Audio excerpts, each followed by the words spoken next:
சிறிய பாவங்கள் மிகப்பெரிய பாவத்திற்கு விதையாக அமைந்து விடுகிறது. இப்படிப்பட்ட காரியங்களில் நாம் ஜாக்கிரதை உள்ளவர்களாக இருக்க வேண்டும் என்றால், கர்த்தருடைய வேத வசனத்தை தியானித்து, கர்த்தரிடத்தில் ஜெபித்து, தினமும் நம் இருதயத்தை காத்துக் கொள்ள வேண்டும். தினமும் ஜெபிக்க வேண்டும். தினமும் வேதம் வாசிக்க வேண்டும். அப்பொழுதே நம் இருதயம் பரிசுத்தமாக காக்கப்படும். இப்படிப்பட்ட சிறிய பாவங்களுக்கும் இடம் கொடுக்காமல் பரிசுத்தமாய் வாழலாம். நித்திய ஜீவனை சுதந்திரித்துக் கொள்ளலாம். இவ்வுலக போராட்டங்களிலிருந்தும் எல்லாவற்றையும் வெற்றி பெற நமக்கு ஜெபமும் வேத வாசிப்பும் அவசியமாய் இருக்கிறது. நம்முடைய பிதாவாகிய தேவனுடைய அன்பும் ஆண்டவராகிய இயேசு கிறிஸ்துவின் கிருபையும் சமாதானமும் உங்கள் அனைவரோடும் கூட என்றைக்கும் இருப்பதாக. தலைப்பு: நான் உன்னை விட்டு விலகுவதும் இல்லை, உன்னை கைவிடுவதும் இல்லை. 1 சாமுவேல் 19ஆம் அதிகாரம். கர்த்தருடைய பாதுகாப்பு ஒரு மனிதனுக்கு இருக்கும்போது மற்ற மனிதர்களால் ஒன்றும் அந்த மனிதனை செய்துவிட முடியாது. கர்த்தர் நம்மை பாதுகாத்துக் கொண்டு இருக்கும்போது மற்ற மனிதர்களால் நம்மை எதுவும் செய்துவிட முடியாது, அவர்கள் எவ்வளவு முயற்சித்தாலும் என்பதற்கு தாவீது ராஜாவின் வாழ்க்கையில் நடக்கிற இந்த சம்பவங்களே சாட்சியாய் இருக்கிறது. அதாவது, சவுல் ராஜா தாவீதின் மேல் பொறாமை கொண்டு தாவீதை கொன்று போட வேண்டும் என்று யோனத்தானுடனும் தன்னுடைய ஊழியக்காரர்களுடனும் சேர்ந்து திட்டமிடுகிறார். இதை கேட்டுக்கொண்டிருந்த சவுலின் குமாரரான யோனத்தான் தாவீதை நோக்கி, இப்படி என் தகப்பனார் உம்மை கொன்று போடும்படிக்கு திட்டமிட்டிருக்கிறார். அதனால் நீர் இந்த இடத்தை விட்டு விலகி போங்கள். விலகி போய் வேறு இடத்தில் ஒளிந்து கொள்ளுங்கள். நாளை நீங்கள் ஒளிந்து கொண்டிருக்கிற இடத்தில் நானும் என் தகப்பனாரும் வந்து உங்கள் காதுகள் கேட்க நாங்கள் மறைவாய் நின்று பேசுகிறேன். என் தகப்பனாரோடு நான் பேசுகிறேன் என்று சொல்லுகிறார். அதாவது, தாவீதை பக்கத்தில் ஒளித்து வைத்துவிட்டு சவுல் ராஜாவிடம், தன் தகப்பனராகிய சவுல் ராஜாவிடம் பேசுகிறேன் என்று யோனத்தான் சொல்லுகிறார். அப்படியே தாவீது யோனத்தான் சொல்லப்பட்ட இடத்தில் ஒளிந்து கொண்டிருந்தார். அப்பொழுது யோனத்தான் சவுலை அழைத்து கொண்டு அந்த இடத்திற்கு வந்து, தாவீது இருப்பது சவுலுக்கு தெரியாது, அவர் மறைக்கப்பட்டிருக்கிறார். இப்படி இருக்கிற நிலையில் பக்கத்தில் நின்று கொண்டு யோனத்தான் தாவீதை குறித்து சவுலிடம் பேசுகிறார். தாவீது நமக்காக உயிரை பணயம் வைத்து அந்த கோலியாத்தை கொன்றதினால் நாம் ராஜ்யபாரத்தில் நிலைத்திருக்கிறோம். நமக்கு மிகப்பெரிய பாதுகாப்பு கிடைத்திருக்கிறது. இன்னும் அநேக காரியங்கள் தாவீதினால் நமக்கு நன்மை நடந்திருக்கிறது. அப்படி இருக்க எந்த ஒரு காரணமும் இல்லாமல் தாவீதை நீங்கள் ஏன் பயக்க வேண்டும்? அவர் நல்லவர் தானே என்று யோனத்தான் தன் தகப்பனாகிய சவுல் ராஜாவினிடத்தில் பேசுகிறார். அதை கேட்ட பின்பு சவுல் மனம் திரும்பி கர்த்தருடைய நாமத்தை கொண்டு ஆணையிட்டு, நான் தாவீதை கொல்ல மாட்டேன் என்று ஒப்புக்கொள்கிறார். சத்தியம் செய்து கொடுக்கிறார். அப்படி செய்த பின்பு சவுலை அழைத்து கொண்டு யோனத்தான் தாவீதினிடத்திற்கு போகிறார். இவர்கள் இருவரையும் ஒன்று சேர்த்து வைக்கிறார். பின்பு தாவீது சவுலோடு சேர்ந்து ஒற்றுமையாக இருக்கிறார். ஆனாலும் அது நிலைத்திருக்கவில்லை. சிறிது காலம் ஆனவுடனே சவுலின் மேல் பொல்லாத ஆவி வருகிறது. எப்பொழுதெல்லாம் பொல்லாத ஆவி சவுலின் மேல் வருகிறதோ அப்பொழுது எல்லாம் தாவீதை கொன்று போட, ஈட்டியால் குத்திவிட சவுல் ராஜா முயற்சி செய்கிறார். அப்படி ஒரு நாள் நடக்கிறது.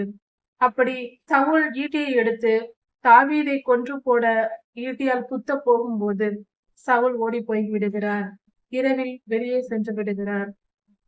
அடுத்ததாக இன்னொரு நாள் தன் கணவரான தாவீதை கொல்லப் போகிறார் தன் தகப்பன் என்று தெரிந்து கொண்டு தாவீதை அனுப்பிவிட்டு அந்த இடத்தில் சிலைகளை எடுத்து வைத்து தலைமாட்டில் ஆட்டின் முடியை வைத்து தோலை வைத்துவிட்டு ஏமாற்றி விடுகிறார். தாவீது படுத்திருப்பது போல செய்துவிட்டு தாவீதை காப்பாற்றி விடுகிறார். சவுலின் குமார்த்தியான மீகாள் ஒரு முறை காப்பாற்றுகிறார். இப்படி பல முறை பலரால் தாவீது ராஜா காப்பாற்றப்படுகிறார். அப்படி இருந்தும் சவுலின் கோபம் தணியவில்லை. எப்படியாவது தாவீதை கொல்ல வேண்டும் என்றே துடித்துக் கொண்டிருக்கிறார். யோனத்தான் தாவீதை சேர்த்து வைத்த பின்பு மீண்டுமாக கூட யுத்தம் செய்து தாவீது ராஜா இஸ்ரவேலருக்காக யுத்தம் செய்து பெலிஸ்தரை கொன்று வெற்றி பெற்று வருகிறார். இப்படி பல முறை நடக்கிறது. மீகாளினால் காப்பாற்றப்பட்டு ஓடி போன தாவீது நேராக சாமுவேல் இடத்திற்கு ராமாவிற்கு செல்லுகிறார். அங்கு தாவீதை சந்தித்த சாமுவேல் ஐயா தன்னுடன் வைத்துக் கொள்கிறார். அவர்கள் இருவரும் நயோதிலே போய் தங்குகிறார்கள். நயோதிலே சாமுவேலும் தாவீதும் இருக்கிறார்கள் என்று தெரிந்து கொண்டு சவுல் அங்கே தன்னுடைய சேவகரை அனுப்பி தாவீதை பிடித்துக் கொண்டு வரும்படி சொல்லி அனுப்புகிறார். இவர்கள் சேவகர்கள் அங்கு போகிறார்கள். அப்பொழுது சாமுவேல் ஐயா தீர்க்க தரிசனம் உரைக்கிறார். அங்கு தீர்க்க தரிசனம் உரைக்கப்பட்டு கொண்டிருக்கிறது. அங்கு சென்ற சவுலின் சேவகர்களும் தீர்க்க தரிசன ஆவியால் நிரப்பப்பட்டு அவர்களும் தீர்க்க தரிசனம் உரைத்துக் கொண்டிருக்கிறார்கள். இப்படி நடந்து கொண்டிருக்கும் போது இதை கேள்விப்பட்ட சவுல் மீண்டுமாக இன்னும் சேவகர்களை அனுப்புகிறார். அப்பொழுது இரண்டாம் தரம் போன சேவகர்களும் அவர்களும் அங்கே கிட்டி சேரும் போது தீர்க்க தரிசனம் உரைக்க தொடங்கி விடுகிறார்கள். மூன்றாவது முறையாக தன்னுடைய சேவகர்களை சவுல் ராஜா அனுப்புகிறார். இதை கேள்விப்பட்ட பின்பு அப்பொழுது அங்கு போன சேவகர்கள் பார்த்துவிட்டு அவர்களும் தீர்க்க தரிசனம் உரைக்க தொடங்கி விடுகிறார்கள். இப்படி நடந்த பின்பு 3 முறை சேவகர்கள் அனுப்பப்பட்டும் அவர்கள் எல்லாரும் தீர்க்க தரிசனம் உரைத்துக் கொண்டிருப்பதை கேள்விப்பட்ட சவுல் தானும் செல்லுகிறேன் என்று சொல்லிக்கொண்டு நயோதிக்கு செல்லுகிறார். அங்கு போனதும் அவரும் தீர்க்க தரிசனம் உரைத்து கீழே விழுந்து கிடக்கிறார். இப்படியாக சவுலும் தீர்க்கதரிசிகளில் ஒருவனோ என்று சொல்லும்படியாக ஒரு பழமொழியே உருவானது. அதாவது தீர்க்கதரிசிக்கும் தீர்க்கதரிசியோடு இருப்பவர்களுக்கும் துன்பம் விளைவிக்க சென்றவர்கள் அவர்களும் தீர்க்க தரிசனம் உரைத்துக் கொண்டிருக்கிறார்கள். அதாவது தீர்க்க தரிசன ஆவி அங்கே செயல்பட்டு கொண்டிருக்கிறது. இவர்கள் போனதும் அவர்கள் மேலும் தீர்க்க தரிசன ஆவி நிரப்பப்படுவதினால் இவர்களும் தங்களை அறியாமல் தீர்க்க தரிசனம் உரைத்துக் கொண்டிருக்கிறார்கள். இதுதான் கர்த்தருடைய செயலாயிருக்கிறது. கர்த்தருடைய வல்லமை பெரியது. ஆவியின் மண்டலத்திற்குரிய பல காரியங்கள் உண்டு. அதாவது ஆவியின் மண்டலமே இந்த இயற்கை மண்டலத்தை ஆளுகை செய்கிறது. எல்லா காரியங்களும் ஆவியின் மண்டலத்தில் நிகழ வைக்கப்பட்டு அதன் பின்பே இந்த இயற்கை மண்டலத்தில் நடக்கிறது. ஸ்பிரிச்சுவல் ரம் என்று சொல்லப்படுகிற ஆவியின் மண்டலத்தில் எல்லா காரியங்களும் முதலில் நடைபெறுகிறது. இப்படியாக தாவீது ராஜா ஒவ்வொரு முறையும் காப்பாற்றப்பட்டு கர்த்தரால் காப்பாற்றப்பட்டு கொண்டு வருகிறார். இந்த இடத்தில் தாவீதுக்கு அநீதி இழைக்கப்படுகிறது.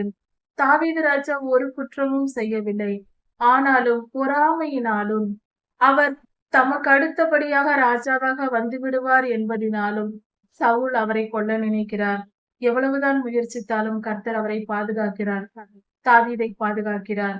இதிலிருந்து நாம் கற்றுக்கொள்ள வேண்டிய காரியங்கள், இந்த உலகத்தில் நாம் எல்லோரிடத்திலும் நற்பெயர் வாங்கினாலும் நாம் நல்லவர்களாக நல்ல ஒரு பெயரோடு இருக்கும்படியாக முயற்சி செய்து வாழ்ந்தாலும் நற்பெயர் வந்தாலும் பொறாமைப்படுகிற கூட்டம் நம்மை பகைக்கும்.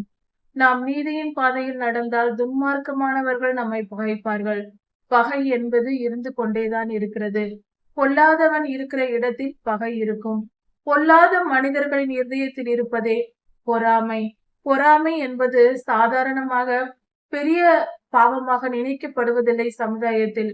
ஆனால் இது மிகப்பெரிய ஆபத்தான காரியமா இருக்கிறது.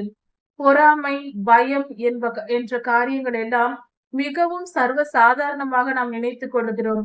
யாராவது ஒருவர் பொறாமைப்பட்டால் அவன் பொறாமைப்படுகிறான் என்று சாதாரணமாக சொல்லிக் கொள்கிறோம். அந்த பாவத்தை ஒரு பெரியதாக நினைப்பதில்லை. ஒருவன் கொலை செய்தான் என்றால் கொலை செய்து விட்டான் என்று பெரிய பாவமாக சொல்லுகிறோம். ஒருவன் தவறாக ஒழுக்கக்கேடாக நடந்தால் அவன் ஒழுக்கம் இல்லாதவன் என்று தவறாக பெரிதாய் பேசுகிறோம்.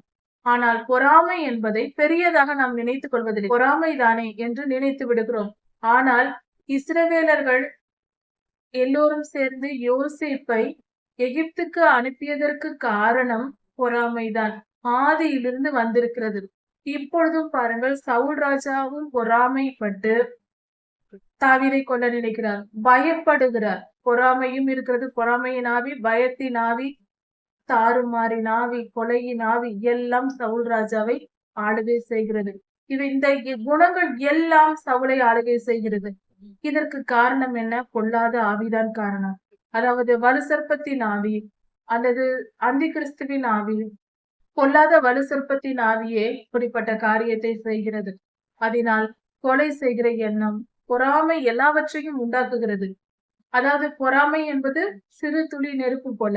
அதை பிடித்துக் கொண்டால் வீட்டையே கொளுத்தும். அந்த அளவுக்கு பெரியதா இருக்கிறது. பெரிய பாவங்களை செய்ய வைக்கும். பொறாமைப்பட்டு, பயப்பட்டு ஒரு கொலை செய்யும் அளவுக்கு சவுல் ராஜா துணிகிறார். இதற்கு காரணம் என்ன? அந்த ஆவியின் ஏவுதல், பொல்லாத ஆவிக்கு இடம் கொடுப்பது. பாவம் என்பது சிறிய பாவம், பெரிய பாவம் என்றே பிரித்தறியக் கூடாது என்றே தோன்றுகிறது. சிறிய பாவங்கள் மிகப்பெரிய பாவத்திற்கு விதையாக அமைந்து விடுகிறது. இப்படிப்பட்ட காரியங்களில் நாம் ஜாக்கிரதை உள்ளவர்களாக இருக்க வேண்டும் என்றால், கர்த்தருடைய வேத வசனத்தை தியானித்து, கர்த்தரிடத்தில் ஜெபித்து, தினமும் நம் இருதயத்தை காத்துக் கொள்ள வேண்டும். தினமும் ஜெபிக்க வேண்டும். தினமும் வேதம் வாசிக்க வேண்டும். அப்பொழுதே நம் இருதயம் பரிசுத்தமாக காக்கப்படும். இப்படிப்பட்ட சிறிய பாவங்களுக்கும் இடம் கொடுக்காமல் பரிசுத்தமாய் வாழலாம். நித்திய ஜீவனை சுதந்திரித்துக் கொள்ளலாம். இவ்வுலக போராட்டங்களிலிருந்தும் எல்லாவற்றையும் வெற்றி பெற நமக்கு ஜெபமும் வேத வாசிப்பும் அவசியமா இருக்கிறது. இந்த வேத பகுதியை படிக்கும் போது இப்படிப்பட்ட காரியங்கள் நமக்கு விளங்குகிறது. அப்படி இருக்க வேதம் முழுவதையும் வாசிக்கும் போது நம் வாழ்க்கைக்கு தேவையான எல்லா ஞானத்தையும் எல்லா அறிவையும் பெற்றுக்கொள்ளலாம். அதனால் விவேகமாக நடந்து நாம் கர்த்தருடைய யுத்தத்தை செய்யலாம். நமக்கு எதிராக வருகிற எல்லா தீமையையும் நாம் வெற்றி பெற்று போராடி ஜெயிக்க நமக்கு பலன் கிடைக்கும். அதனால் இப்படிப்பட்ட காரியத்தை நாம் புரிந்து கொண்டு நடப்போம். கர்த்தருக்கு பிரியமானவர்களாய் வாழ வேண்டும் என்றால் கர்த்தரிடத்தில் பேசுகிறவர்களாக, அதாவது ஜெபிக்கிறவர்களாக இருக்க வேண்டும். கர்த்தருடைய வார்த்தையை கேட்கிறவர்களாக இருக்க வேண்டும். அப்படி என்றால் வேத தியானம் இருக்க வேண்டும். இப்படிப்பட்ட காரியத்தில் நாம் கர்த்தரை தியானித்து கர்த்தருடைய வேத வசனங்களை கற்றறிந்து அதன்படி நாம் வாழும்போது நாம் எல்லாவற்றையும் வெற்றி பெற்று கர்த்தருக்கு பிரியமானவர்களாய் தாவீது ராஜாவை போல கர்த்தருக்கு ஏற்ற, கர்த்தருடைய இருதயத்திற்கு ஏற்ற மனிதனாக நாமும் மாறி கர்த்தருடைய ராஜ்யத்தை சுதந்திரித்துக் கொள்ளலாம். தாவீது இவ்வுலகத்தில் உள்ள இஸ்ரவேல் தேசத்தை ஆளுகை செய்தார். இந்த இயற்கை மண்டலத்தில் நாமும் நித்திய ஜீவனை சுதந்திரித்துக் கொள்ள முடியும். கர்த்தருடைய 1000 வருட அரசாட்சியில் நாம் பங்கு பெற முடியும். மேன்மையான காரியங்களை நாம் அடைய வேண்டும் என்றால் இவ்வுலக சிற்றின்ப இச்சைகளை விட்டு விலக வேண்டும். அதை புரிந்து கொள்வோம். கர்த்தர் உங்களை ஆசீர்வதிப்பாராக. அதன் வழியில் நடத்துவாராக. இதன் தொடர்ச்சியை அடுத்த செயலில் பார்க்கலாம். மாரநாதா.